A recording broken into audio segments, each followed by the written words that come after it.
Okay,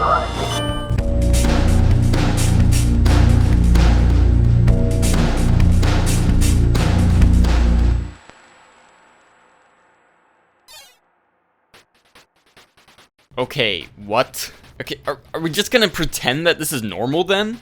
What does this even mean? Am I in a game? Where's the real me? You know what? Whatever. This form is kinda awesome anyways. So, Toby Fox, congratulations. You have officially confounded me. Well, let me just quickly say that Deltarune Chapters 3 and 4 were nothing like I could have ever expected, and were also extremely worth the wait. There's way too much I could say about what I loved about the chapters, but I'll just keep it on topic by saying that I especially loved the secret bosses. The uptick in difficulty was not only extremely fun, but even made me feel a bit helpless the way only Undyne and Sans have been able to do, which was awesome. I can only hope that the difficulty continues to grow greater as we venture into the next chapters, specifically the next chapter we'll be getting next year. We're gonna be talking about Chapter 5's secret boss today, because not only has the prospect of this fight excited me, but thinking about it has also left me really confused. So I've made a couple videos, actually 3, in the lead up to the release of Chapters 3 and 4 that tried to predict the soul colors of each secret boss. I basically figured out that Deltarune was using the exact same soul color order as introduced in Undertale, the Order of the Fallen Humans, only backwards this time, with 1 soul for each chapter. It fit perfectly. Since Spant and Neo turned our soul yellow, and it seemed probable that Undyne would be involved with Chapter 3, I was pretty convinced that Chapter 3's secret fight would use the green soul, Chapter 4 would use the purple soul, blue in Chapter 5, orange in Chapter 6, and cyan in Chapter 7. 7 chapters and 7 soul colors. It seemed perfect. But then, our soul color did not change throughout all of Chapter 3. Even when Undyne showed up, she was immediately swept away. But my soul theory was actually not completely dead on the floor, because then Gerson Boom, that green old fart, put on his Undyne cosplay and turned our soul green. So first of all, the fact that we've now skipped a chapter has completely disrupted the way that the souls seem to line up. It seems pretty clear now that the orange and cyan soul colors were never intended to be used, as they weren't in Undertale either. But if we drop those 2 off the list, then there's still 3 chapters, but only 2 soul colors. And that's not even taking into account that, according to Sham, there's only 1 shadow crystal after Gerson left to attain. This has gone from perfectly fitting to now there only being 1 shadow crystal, 2 soul powers, and 3 chapters. It could not get more chaotic than this. Because, I mean, at this point, there could be so many different ways that things go down. One of these chapters has to skip a soul power, but is it Chapter 5? Chapter 7? Are we actually going to get a Shadow Crystal in Chapter 5, or are we not going to be able to get it for some reason? Maybe the Purple Soul isn't going to be used due to its insignificant associated character? But what if the Purple and Blue Souls somehow become combined, or both of them appear in 1 chapter somehow? Is there a pattern here? Do only the even-numbered chapters have a soul change? What if the Orange and Cyan soul powers do appear, but combined as well? Is there a secret 8th chapter to make room for Orange and Cyan? Why is there only 1 Shadow Crystal left, but 2 soul powers? Okay. What do we know? Well, what we do know is that my soul theory was still partially correct. Green has appeared after yellow, as I predicted, which means that the next 2 soul colors, at minimum, should be purple and then blue. We also know at this point that the soul powers, though mostly disassociated with Undertale, still only reveal themselves in fights with characters that at least partly take after their Undertale counterparts. Spamton Neo was at least a little bit similar to Mettaton, with his upgraded robot body that had the word Neo attached to it. Spamton also had close connections with Tenna, a TV character who was basically a more fleshed out Mettaton. Gerson was pretty much as close to Undyne as you could get.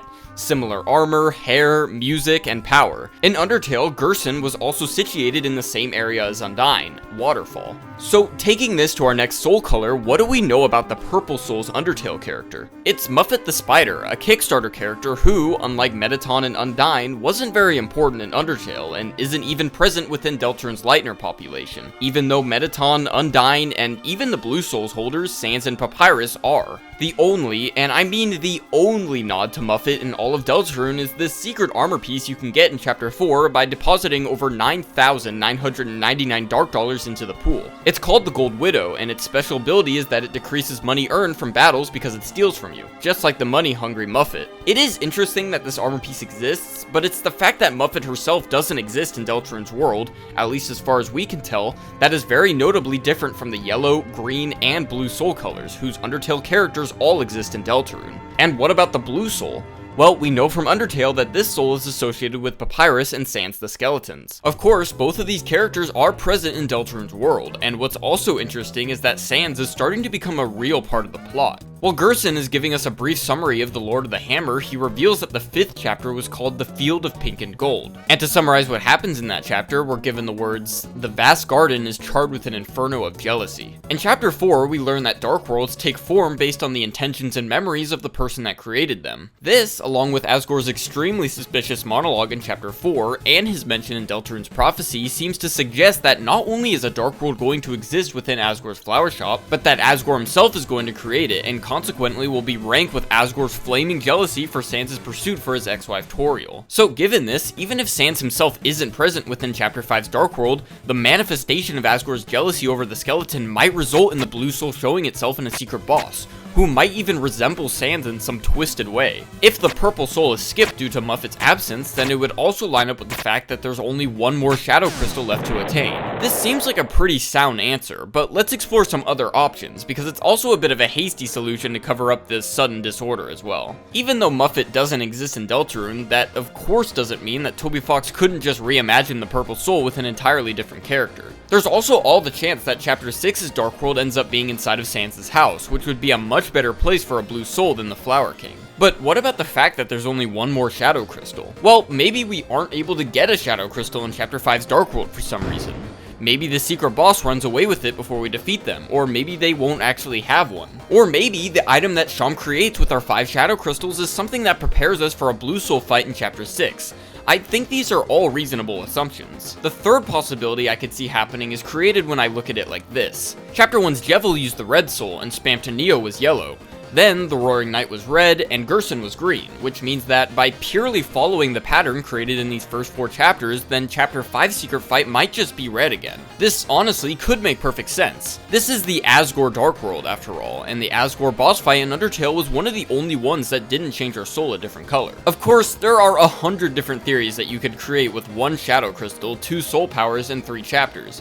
But these 3 to me seem like the most likely options. So now I want to talk about the actual boss itself, and how it could compare in terms of difficulty to the previous 4 secret bosses. As we know, this boss is likely going to be the final holder of a Shadow Crystal, the penultimate fight of 5 chapters worth of collecting these mysterious items. I don't know about you guys, but I have a feeling that as the last holder of a Shadow Crystal, this boss is going to put up a really good fight. I also sort of think that Chapter 3's secret boss, the Roaring Knight, and Chapter 4's secret boss, Gerson Boom, are merely tests for the real battle that'll happen in Chapter 5. The Knight represented a true test of strategy. If we can assign armor properly, use TP for healing and damage spells, use our defend option, use certain acts to give us specific advantages, and if we can accumulate and use items correctly. Gerson, on the other hand, represents a true test of dodging ability. No items, no health bar to deplete, and only 1 party member.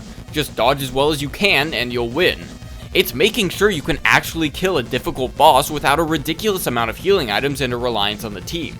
I also think that the weapons that we get from these 2 bosses, the Black Shard for Chris and the Justice Axe for Susie, might be preparing us for this fight. The Justice Axe is especially suspicious, as it seems ordinary were it not for some special ability that remains unexplained. A special ability that could very well be unlocked for use against Chapter 5's secret boss. And finally, if I am right that Chapter 5's secret fight will take after Sans in some twisted, evil way, then that alone could make for one of the hardest bosses in the entire series. After all, I still rank Sans as the hardest fight between the 2 games, with the Roaring Knight just behind him. So given this theory that this boss might end up being the hardest in the series, I think it'd be fun to analyze all of the gear we have available to us now after Chapter 4, and see if we can't devise any armor, weapon, or item strategy in preparation for this boss. Let's start off with armor. The armor game has gotten significantly more complicated since Chapter 2, since we not only have defense to worry about, but TP, magic, damage, and HP to worry about as well.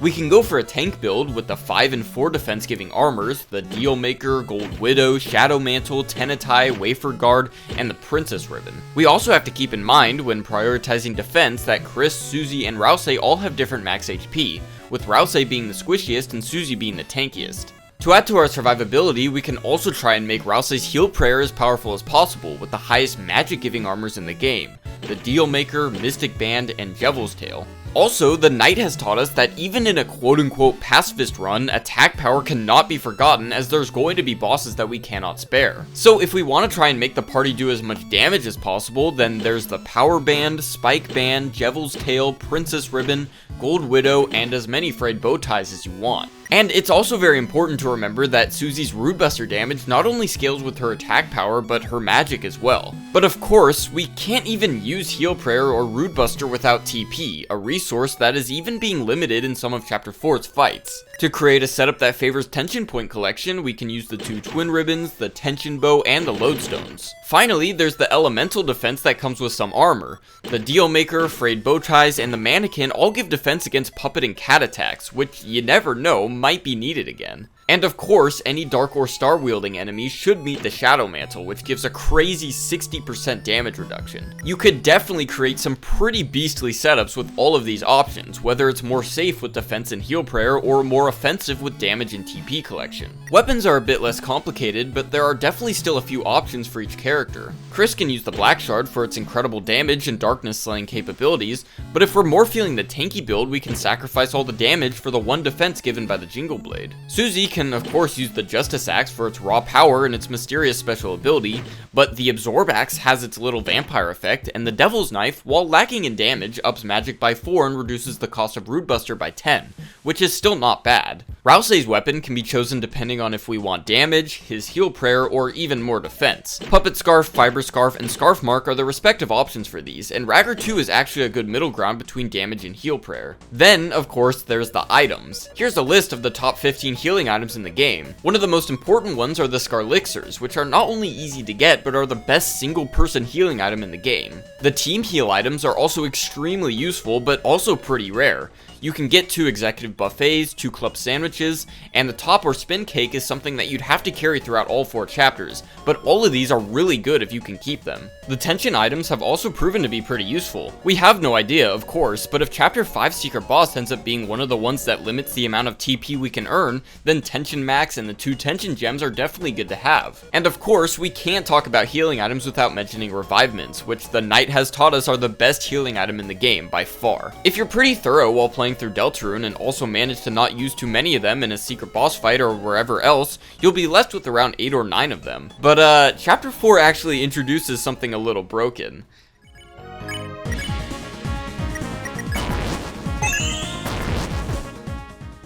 Yeah, you can actually get as many revivements as you want by embezzling the Mizzle enemies. Now, I don't really recommend this because it sucks. They only have like a 10% chance to drop on top of like a 50% chance for the embezzle to not even work, and you can only do it once per Mizzle before you have to spare them and re-enter the battle. But if you like to grind, even though Deltarune is one of the least grindy RPGs of all time, then there you go. Infinite revivements. Finally, there's also the bitter tears, but since these things are really scarce, and the fact that the game doesn't even let you sell them, I wouldn't plan on using them for healing. Of course, a lot of the information here could become irrelevant depending on the items we find in Chapter 5 before the secret boss, especially if Malleus widens his fuse options before we plunge into Asgore's Dark World. But I don't know, I still find it really fun to strategize over a secret boss way before we even get to play its chapter, especially after the Knight showed us what was what. Let me know what armor, weapon, or item strategies you guys are planning to use going into Chapter 5. I'd love to hear what you guys have come up with. I'd also like to hear your guys' thoughts on my conclusions regarding the soul colors. Which one of these do you guys think is the most likely, if any of them at all? Going into this chapter, I'm definitely a lot more hesitant to be really confident over a theory, but I'll just go out on a limb here by saying that I think one of these has to be correct. So now starts the wait towards Chapter 5, which luckily is not even going to be that long. I wonder how much information we're going to get about Chapter 5 before we even get to play it. But anyways, that's it from me. Leave a like if you thought I kinda acted like this guy throughout the video, subscribe so you don't miss future Deltarune videos, and thanks for watching. I'll see you guys in the next video.